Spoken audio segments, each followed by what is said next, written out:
Welcome back to our Lenten Bible study on the Gospel of Mark. I think we are on day 9. I also want to thank you for all the feedback that you have sent, for all the words of appreciation. I also appreciate the fact that you've told me how we could improve it. And one of the suggestions is to keep the length of the visuals a little longer, the text a little longer, so you will be able to read through it. And so from this video onwards, we will be keeping the visuals a little longer. We must thank the team of the Burning Bush for helping us create these lovely visuals. Now, before we begin, I'd like to explain to you something that is beautiful. We see the church is the bride of Christ. And if you have to understand how the church is the bride of Christ, we also need to understand the Jewish marriage story or the Jewish marriage ceremony. Okay, I'm going to be putting up the visuals on the screen. As you've said, I'm going to keep them longer. So you can see the visuals on the screen. I think they're amazing. Now, the Jewish marriage ceremony generally had 7 parts. The 7 stages look like this.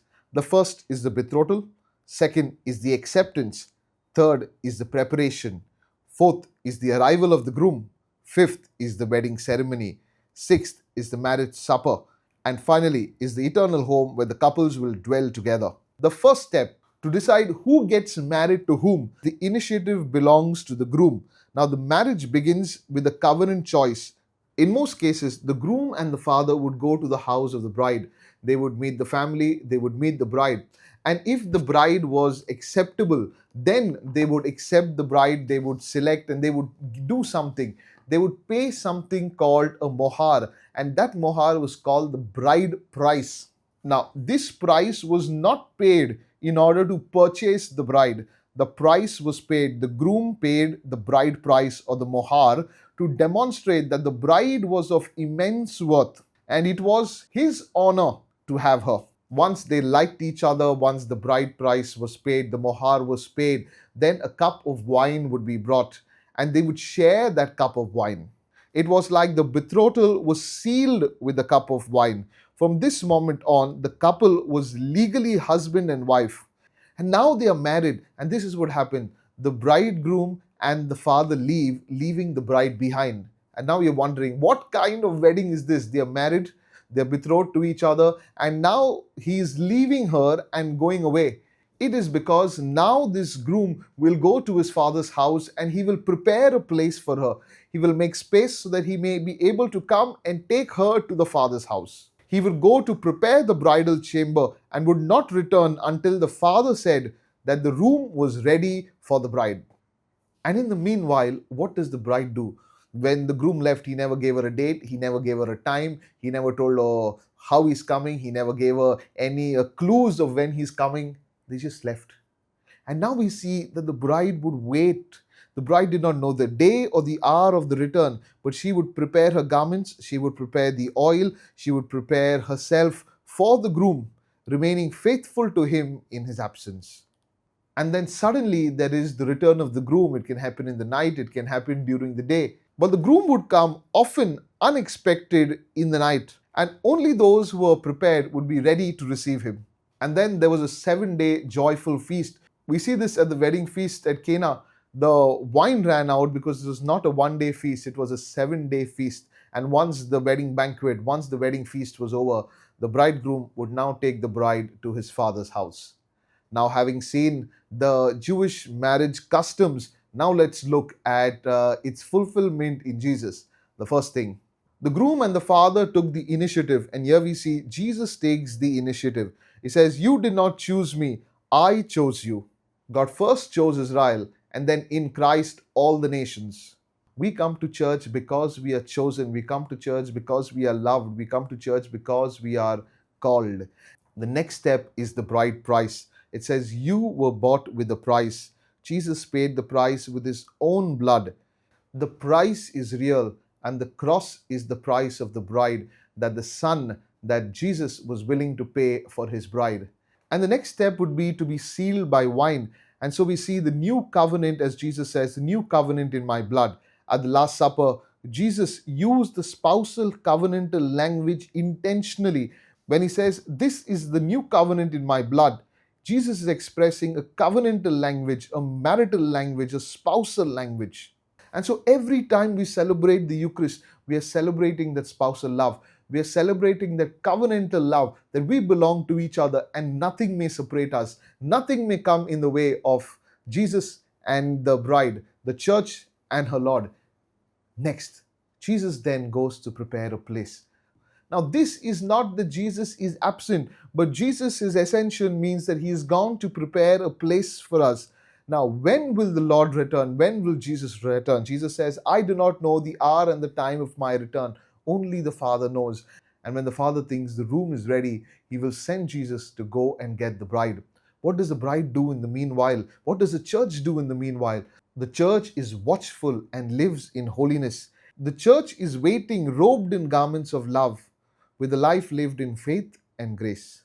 And then a time will come when we do not know, but the time will come when the Messiah, when our Lord, when the bridegroom of the church will return. And when he returns, the question is, will you have your lamps lit? You see, those 10 virgins, 5 were ready and 5 were not. 5 had oil in their lamps and the rest did not. And so when the bridegroom returns, will you and I be ready waiting for the bridegroom? The day he comes, we do not know. He has said, be ready, for you do not know the time or the day or the hour that I will return. You see, readiness cannot be borrowed at the last moment. Our relationship with Christ cannot be borrowed at the last moment. It has to be lived and practiced each and every day of our lives. And finally, what do we see? When the Lord comes, there will be a banquet, there will be a spread, there will be a joyful feast and the union of bride and groom.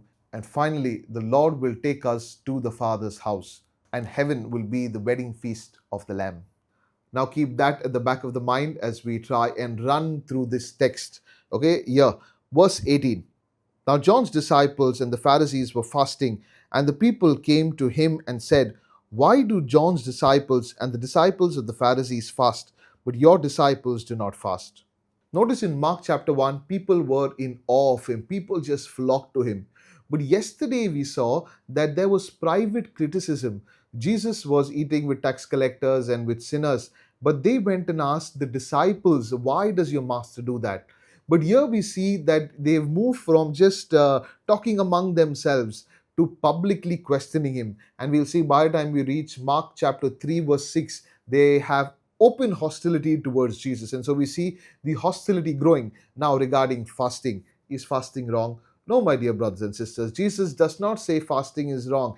In fact, fasting is good and we must all fast. Fasting is a sign of expectation. It means that we are repenting, we are mourning, but we are also awaiting divine intervention. And that's why in the season of Lent, the church is encouraging us to fast. The fasting, especially from food, reminds us that when our body is hurting and when our body is demanding food, that we do not live on the things of this earth alone. We do not live on food alone, but we live on every word that comes from the mouth of God. So when our tummies are hungry, when our tummies are hurting and crying for food, it reminds us that we are waiting for God. It also reminds us that we belong to God, that God should take first priority in our life. And so I have a tip. If you are fasting and you feel hungry, take that as a reminder to spend a few moments in prayer. Always. Fasting without prayer is dieting. It is not fasting. Fasting with prayer is what the church encourages us to do. Okay, now Jesus' response. The wedding guests do not fast while the bridegroom is still with them, can they? And so, as we understood earlier, we need to understand that Jesus is the bridegroom and he is still there. And because he is there, there is a celebration. It is only when the Lord will go will there be a time of mourning and there will be a time of fasting. And the time will come when Jesus will be taken away, and not just taken away, he will be taken away violently on the cross. And when he is taken away, and while we wait for his return, we will now spend time in fasting and in prayer, anticipating his return, keeping ourselves ready for his return. Verse 21 and 22 will say, no one puts a new cloth and an old cloth and new wine into old wineskins. You see, the problem here is not just about new religion and old religion. The problem is that Jesus does not fit into the framework. The Jews or the Sadducees there were trying to fit Jesus into their idea of religion. Jesus cannot be contained. And when Jesus comes into our life, we cannot live the same life. I asked my team and my friends for a list of things how our old lives sometimes are not changed by the coming of God's life, because we think they are okay, and we think that these things in our life work perfectly fine.